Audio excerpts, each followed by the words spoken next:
What's going on YouTube? Bryce Builds It All here, your favorite aircraft mechanic, AMPIA, and Part 147 instructor. 147? 147? I don't know.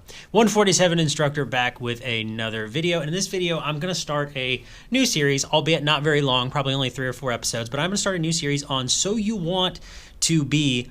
And in this video, we're going to be talking about becoming a helicopter mechanic, the steps you can take and things you can do. Because I often get asked by a lot of people on my channel, they say, I want to become a helicopter mechanic. What would you recommend I do? I've also get others like, I want to go into EI or I want to go into avionics. So I'll talk about those in follow-up episodes. But if this interests you, stick around. So part of the reason I'm making this video is not just because I get people asking this question all the time, but also because I realized I have a wealth of knowledge with my fellow instructors here at the school that I work at who have all done different things. 3 of which are retired helicopter mechanics and many heavy maintenance mechanics. I've got coworkers who've worked for airlines. I've got coworkers who've worked MRO, so on and so forth. But 3 of those guys are helicopter guys. My older brother happens to be a helicopter guy, and I get a lot of people on my channel that ask about what does it take to become a helicopter mechanic. So I sat down with these guys individually and I asked them, I said, you know, if you were going to go into the civilian world, also the military world, if you were going to go into the civilian world, what would you recommend for somebody that wants to work on helicopters? And one of the guys told me, number 1, he said, are you willing to do whatever it takes? And he goes, if the answer to that question is no, then don't become a helicopter mechanic.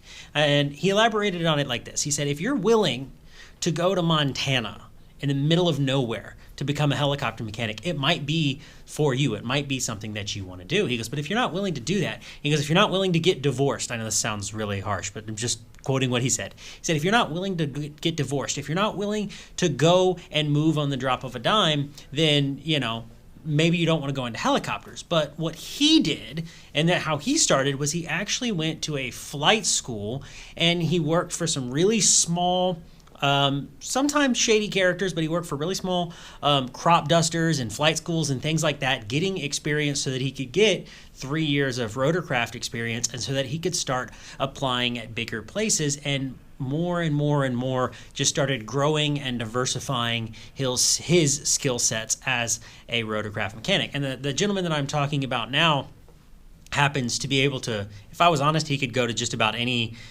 helicopter place and get a job. If he wanted to work for San Antonio Police Department, he could do that. If he wanted to work for Air Life, he could do that. I mean, he's got the experience, he's got the resume, but that came from early in his career being willing to go to the places that nobody else really wanted to go and being willing to take some of those, you know, lesser quality jobs that he wanted to get.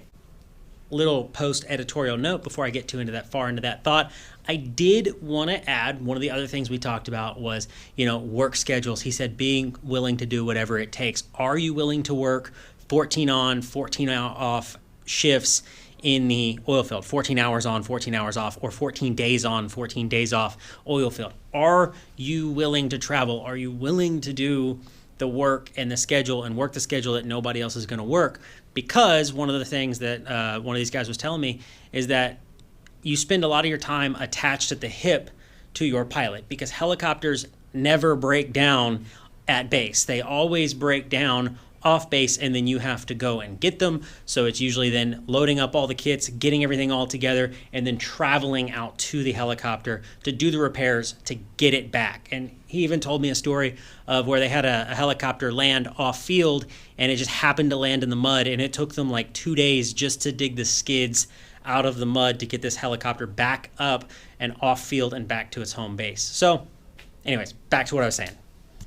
Now, one of the other people that I work with worked MROs, and MROs is basically maintenance, repair, organization. And if you do that, it's not really any different than working on an aircraft. You could go to Beeville, for example, and try to get some sort of civil service position working on Blackhawks or any other military helicopter that we often fly overseas and while deployed. And if you do that, well, then it might be a little bit easier to get in there, to go through the training, to get that 3 years experience, to get whatever you need to continue your career into helicopters and moving forward through helicopters. Now, the third option to get started in helicopters, and might not be the one you want to do, but you may very well be willing to do it, is to go into the armed services. For my brother and for one of my other instructors here, this is exactly what they did. They scored very high on their ASVAB and decided that they wanted to be helicopter mechanics. Now, my brother is a prop and rotor mechanic and an NDI, or non-destructive inspection certified individual, and that's basically what he's done his whole career on. And one of the guys I work with now, he actually is a retired Cobra and Apache helicopter mechanic. So that was what he built his career on. But it's basically the same thing. You're just using military to get you that experience, to get your foot in the door, and to get working on helicopters, so that when you retire out of the military, which the guy that I work with who did that, when you retire out of the military, you're able to go wherever you want to go. And where he actually ended up going was down to the Gulf area and would work on a lot of the helicopters that serviced the oil rigs and things like that. Because let's face it, helicopters are kind of a niche thing. Not everybody is going to use them for everything. They're really great for medical evac, they're great for fighting fires, they're great for highway patrol, and they're great for servicing oil rigs and things out in the Gulf. They're not really great to load up with 187 people and try to fly across the country, but there is going to be a market for them. It's just going to be much, much, much smaller.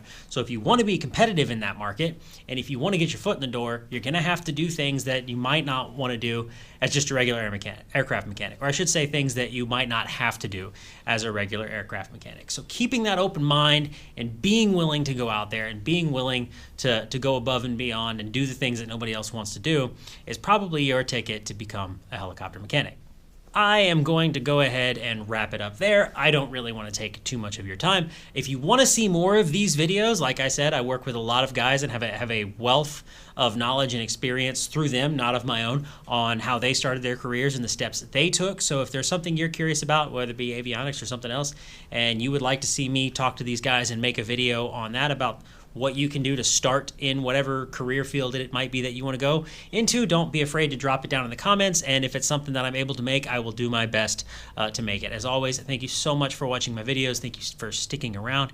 Leave us a like, leave us a comment, subscribe. Don't forget, I have t-shirts and whatnot available. I probably need to release some hoodies now that it's wintertime, but make sure you get yourself one of those if you want one. And I will see you all in the next video.